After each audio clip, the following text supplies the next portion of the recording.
Beginning this September, subjects like digital technologies, programming, and even models on artificial intelligence will no longer be buzzwords but part of real classroom learning. The Ministry of Education says the goal is to reduce curriculum overload while preparing students for the demands of a fast-changing world. But some schools are already ahead of the curve. At a summer robotics camp, young learners are already exploring coding and engineering. What we today was security alert system. Which is due to net that it detects the hand of someone. When the person comes too close, it triggers the alarm. Some students explained that artificial intelligence has helped in blending coding with engineering to create machines that move, sense, and perform tasks. These students are not just cramming for exams, they are problem solving, collaborating, and building resilience, exactly the skills tomorrow's workplace demands. These ones are the resistors. I mean the jumper cables.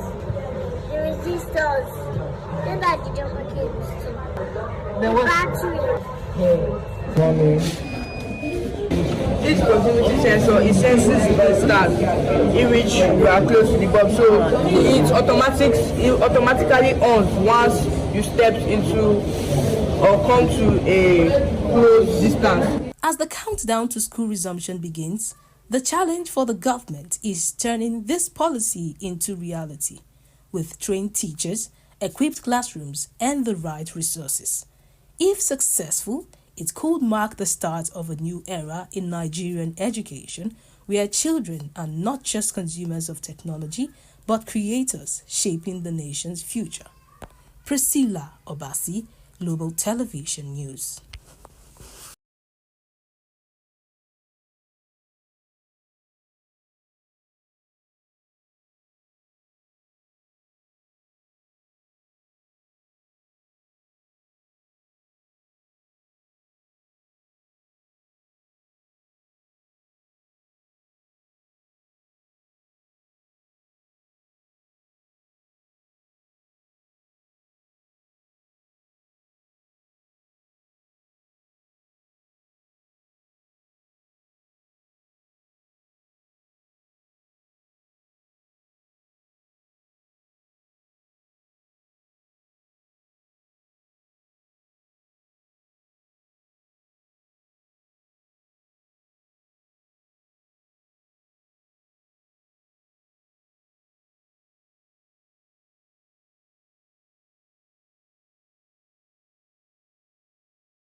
The United Nations Development Programme Country Representative Elsa Tafwa noted that the country's young people are already shaping global trends in music, fashion and film, adding that similar strides can be made in technology if the right leadership and support structures are in place.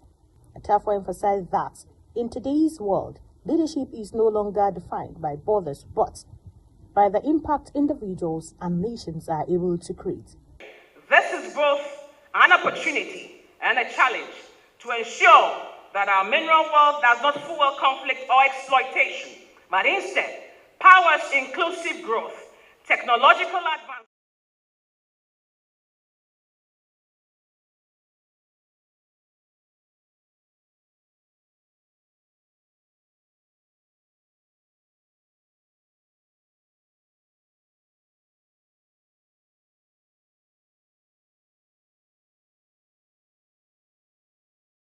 Experts say corn provides lots of benefits such as easy digestion due to its high fiber content, improves vision, and also supports the heart by regulating cholesterol and blood sugar levels. In this special report, we walk you through how Nigerians patronize boiled and roasted corn, especially during the peak of the rainy season when it's been harvested from the farms. Corn remains a popular street food across Nigeria, often sold boiled or roasted to customers who enjoy it as a snack or a light meal. Vendors in Abuja say patronage fluctuates despite its popularity. Some of them lament what happens when they are left with unsold corn at the end of the day. I dash people. I used to dash people the leftover. Yes, I used to dash people because if I dash people or I have some cash, I will now buy it somewhere again. Yeah, we used to buy it for dry season, but we used to go. It's only in the rain season that we used to sell it. Like now, it's very expensive, and we still manage it like that. Like now, the market is not too good. The sellers also share insights on where they source their corn. Whilst this season, the corn don't they finish. Our season is something April, May. So we used to, yes, we used to use buy corn for that season as May, April. As this season, the corn don't they finish. Yes, some people, they are not used to buy it like before that we used to sell as that April, May. So some people know they used to buy it like that again. People they buy for me well for this season. I thank God for that. I see market every day. I thank God this month I say my market finished. With more people demanding corn during the rainy season, sellers say prices are rising, making it increasingly difficult to sustain their business. Zahra Nasr, reporting for Global TV News.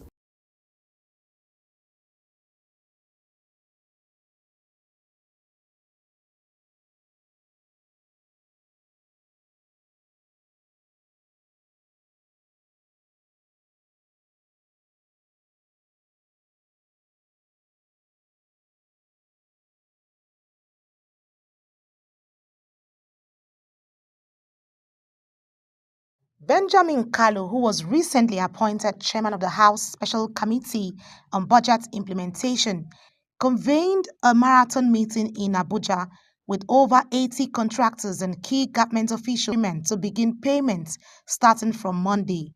The Deputy Speaker described the resolution as a victory for dialogue and commended President Bola Tinubu, the Speaker of the House, and other stakeholders for their support. And we sat down for about 4 hours. Representatives that cut across all the zonal caucuses of the House and regional caucuses of the House, including representative of the Appropriation Committee and the Committee of the House on Finance. These are the core members of this new committee whose things are done. And one of them happened to be the core issue, trailing issue of non-payment of the contractors.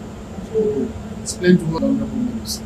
First of all, let me thank the President for wanting these gentlemen to occupy the position they occupy. They left here smiling. They left here smiling because we got the strategy in place. We got their concerns sorted. Finance Minister and the Accountant General of the Federation confirmed that a payment schedule has been drawn up, assuring contractors that backlogs will be cleared in an orderly process. We have an orderly and a very, very systematic way of dealing with the backlog which had accrued over time. So once again, I think we really commend the leadership of the Right Honourable Deputy Speaker, and then we commend the contractors as well for their orderly behaviour and their willingness to sit down and dialogue. The Accountant General of the Federation made some very clear input and commitments which have the channel way forward. We have a peaceful resolution of this important issue of debts owed to contractors, which will be paid. Contractors on their part welcomed the outcome and suspended their protests. We're paying the contractors and we'll continue to pay. For now, we have the mandate of the Right Honourable Deputy Speaker, and so from Monday, payment will start dropping because the account, the Capital Development account, is adequately funded, and so payment will start dropping. Anieti Patrick, reporting for Global TV.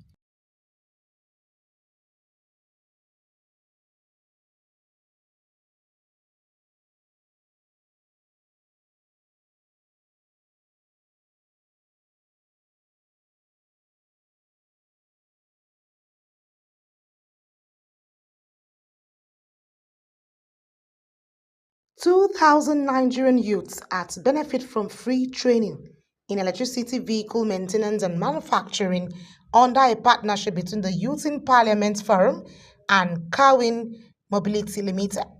The Chairman House Committee on Youth in Parliament, Honorable Ola Mijulowo Alao Akala, says the initiative, which begins this month, will equip 1,000 engineering students and 1,000 mechanics with technical skills needed for emerging renewable energy and green transportation sector. Now, and with this partnership, we're able to train over 2,000 young Nigerians who can now venture into this new avenue to making money and having experience in the world. So this is a landmark initiative that has happened today. So I want to appreciate Director General of the Youth in Parliament Forum, Tony Nwolu, and the Managing Director of Kawin Mobility, Wayne Jin, described the program as a historic milestone, saying it would address the shortage of manpower to service electric vehicles as they gradually enter the Nigerian market. Full ecosystem, charging stations, workshops, local assembly, spare parts, maintenance, and repairs. We want to build something that will reach deeply into the Nigerian culture and to every citizen. With the free training program set to commence this month, lawmakers and stakeholders say the initiative is not just about preparing youths for jobs, but about securing Nigeria's place in a global shift towards renewable energy and sustainable transportation. Anieti Patrick, reporting for Global TV.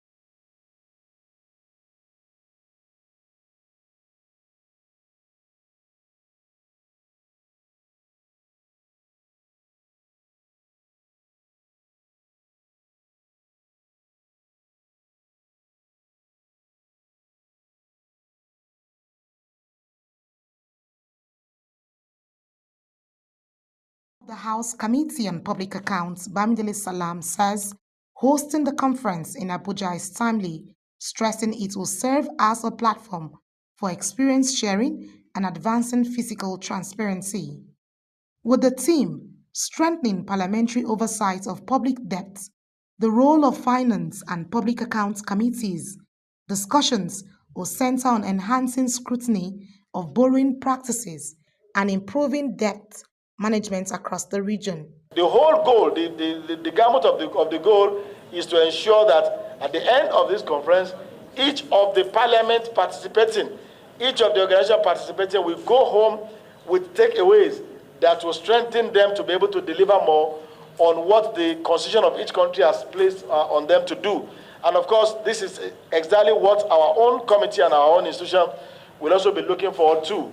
But beyond that, we're also looking forward to establishing the leadership of Nigeria in some of these regional bodies. The Speaker of the House, Tajuddin Abbas, will officially open the conference while the Minister of Finance is billed to deliver the keynote address. Leaders of WAPAC, AfroPac, and several development partners will also be in attendance. The conference will conclude with country-specific action plans designed to strengthen parliamentary oversight and ensure sustainable debt management in West Africa. This steering committee is made up of stakeholders from different ministries, departments, and agencies of government, including the Nigerian Immigration Service, the Federal Ministry of Finance, the Office of the Accountant General of the Federation, Office of the Auditor General for the Federation, the ECOWAS Parliament, the Nigerian Police Force, the Department of State Service, the Federal Airport Authority of Nigeria, and of course members of the Parliament. As delegates deliberate in Abuja, the outcome of the WAPAC conference is expected to set a clear roadmap for parliaments across West Africa to improve debt oversight, strengthen accountability, and safeguard the region's economic future. Anieti Patrick, reporting for Global TV.